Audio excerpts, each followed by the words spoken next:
So these are the RayNeo Air 3S. I had the 2S and upgraded to the 3S because these were a little better, and I'll explain why. So I'm not going to go through a full review of these, but I'm going to point out some things that people mentioned that they had issues with or they didn't like, and I want to clear some things up for you. So let's go from the outside in. So as far as adjustments go for these glasses, you want to go to the side, and then there's a special way you kind of want to hold it because it sounds like you're breaking them, but you're not. So when you're looking at the screen inside, if you don't get it adjusted just right, then some of the top of the screen could be cut off or the bottom of the screen could be like just cut off a little bit. So you need to adjust this just right. So what you want to do is hold it kind of from the side like this, and then you don't want to hold the inside because you kind of move this whole thing and you're gonna hear this loud click. It sounds like it's breaking, but it's not. See? And that's how you adjust it. And you just make sure, this is still even, you make sure that when you put the glasses on, that when you're looking at it, the screen is in full view and nothing's cut off at the top a little bit or the bottom. So also with these, the speakers are amazing. It sounds like you have Bluetooth earbuds in your ear. That's how well the sound is. It really does block out a lot of the sounds. I haven't been on a plane. A lot of people said if you're on a plane, then you're going to want earbuds. But I've been home or at some kids' functions, and then there's been talking or TV on.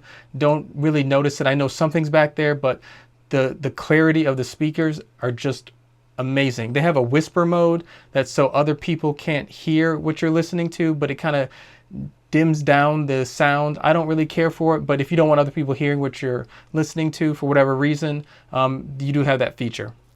Now, the next thing I would say is on the inside, the little nose piece, you can adjust this as well to get a better fit, but to take it out, there's just this little lip right here. You just pull on it, and it has a couple different notches that it stops at, and then you just take it out if you need to take it out. You can just slide it back in, and it clicks into certain notches if you need to, and then you put it all the way in. Now, the reason why you want to adjust this and this, also because you want to have a good fit and you don't want to lose a top or bottom of the screen. But the other thing is, and reason why I upgraded to the 3S from the 2S is there's some blurriness, or I would call it fuzziness on the edges. So if you're looking at a movie, this looks absolutely fine, beautiful picture, no complaints. But like say you're playing a game and a lot of the information is on the sides, like the, your stats or whatever, there could be some slight fuzziness. You can still read it. It's not like it's unreadable, but it's going to be a little fuzzier than if the words were in the center. So some people don't like that. It doesn't really bother me, but my point to this is the closer you have your face to the glass, or the glasses to your face, sorry. So like this, I have it say down a little bit. The closer I can get to my face, the clearer, the better the picture will be.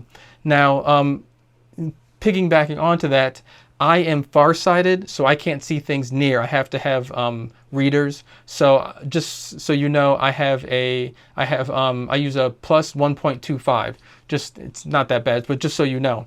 But I can put these glasses on and I have no problem seeing the screen whatsoever. But my wife, she's nearsighted and she can't see anything. So then you'd have to get a prescription filled so you can watch. So it's all up to what you have. But for me, being farsighted, I have no issues looking at the screen whatsoever. I don't need glasses or the inserts or whatever you want, but I don't need any of that. But it is better for me the closer I have the glasses to my eyes than if they're further away. So some people even take the little nose insert out.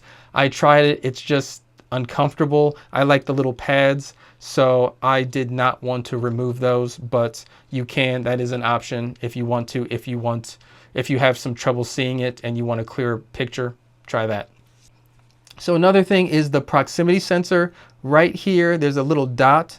Say you plug into whatever, your phone or your laptop, and you still can't see anything. Once you put it on your face or you just cover it up, you will see the screen. So this doesn't have a battery in it, so it's powered by whatever you plug it into, but you want to make sure that it's close to your face or you won't see the screen. That's a proximity sensor, just FYI.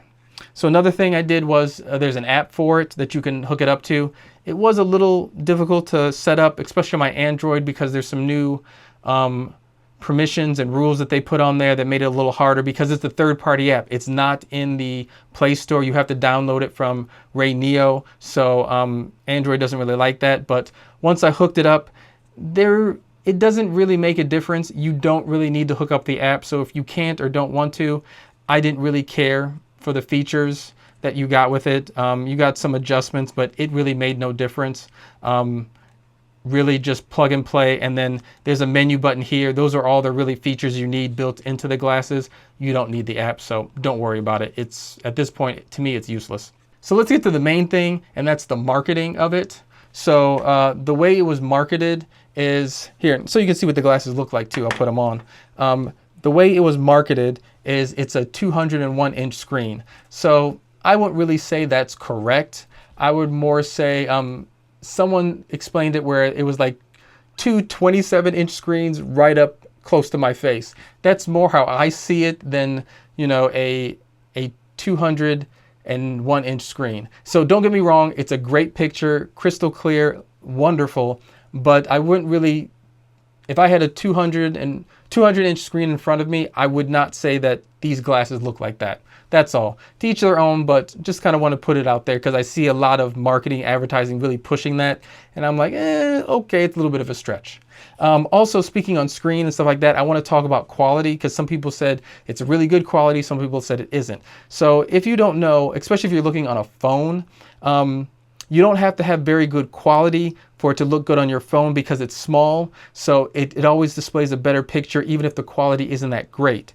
So the reason why I'm saying that is it may look good on your phone, but then when you kind of blow it up in your glasses, it may not look that great because the quality of the video that isn't good. But if you have a good quality video, the picture on here is amazing. Yes, it's 1080p, but it is amazing. So if people say it doesn't look that great, that's probably because the video quality that they have isn't that great. But you know, if you watch something on like Paramount or Hulu, you'll be fine. But if you get some like maybe a YouTube video, it could give or take. So you have to kind of just look at it and see. But yeah, the picture is amazing as long as you have the right video. So just kind of get an understanding of what this fit looks like so you can see it. I wouldn't say it's normal glasses, but it doesn't look too obtrusive like, you know, the Meta or the Apple things and stuff like that. So Apple Vision or whatever it is. So these are a lot smaller, easy to carry, not as heavy. So that's why I like them. Also going around with how I talked about the kind of the fuzziness on the edges. For me, this is more of an entertainment, watching movies, stuff like that, than I would say productivity. Like say I wanted to edit a video. I could do it. It's not horrible, but that's where, you know, I would do something small. I wouldn't really do something intensive with it just because of that fuzziness sometimes, depending on what's there. That's just me, personal preference. But like when you're watching a video, a movie, you can't see it. It looks perfect, crystal clear. You don't see any fuzziness or blurring on the edges. Like I said, it's mostly when it's like print or something like that is when you notice it just a little bit. But yes, you could use this for productivity reasons. Like I said, like I would do editing or something like that with it, but totally up to you. But for entertainment purposes, playing the Switch or something like that, A+. So I hope this helps. Take care.